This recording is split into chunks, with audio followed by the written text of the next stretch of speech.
उधर खबर है कि चीन का सपना माना जाने वाला belt and road initiative project अब उसके लिए सिरदर्द बनता जा रहा है। उसके लिए इस सिरदर्द को अमेरिका अपने लिए बड़ा मौका बनाने की फिराक में जुट गया है, जिसके लिए अमेरिकी राष्ट्रपति बाइडेन समेत वहां के तमाम बड़े मंत्रियों और नेताओं ने पिछले दिनों दुनिया के कई इलाकों में ताबड़तोड़ दौरे भी किए। असल में अमेरिका चाहता है कि चीन का इस प्रोजेक्ट के जरिए विकासशील देशों में घुसने का सपना टूट जाए, जिसके लिए उसने G7 देशों का सहारा लिया और PGII यानी partnership for global infrastructure and investment योजना लॉन्च कर दी।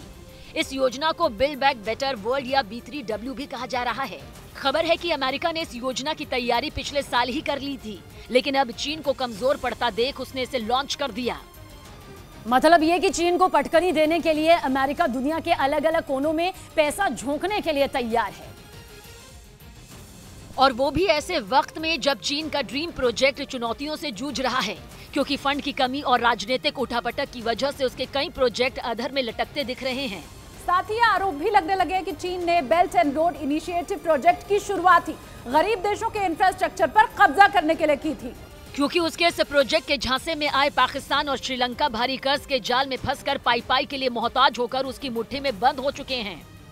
और इन देशों की जो दुर्दशा हुई उसे पूरी दुनिया ने देखा। श्रीलंका में तो राष्ट्रपति को देश छोड़कर भागना पड़ा, तो पाकिस्तान चीन के कर्ज तले किस तरह से दबता चला गया,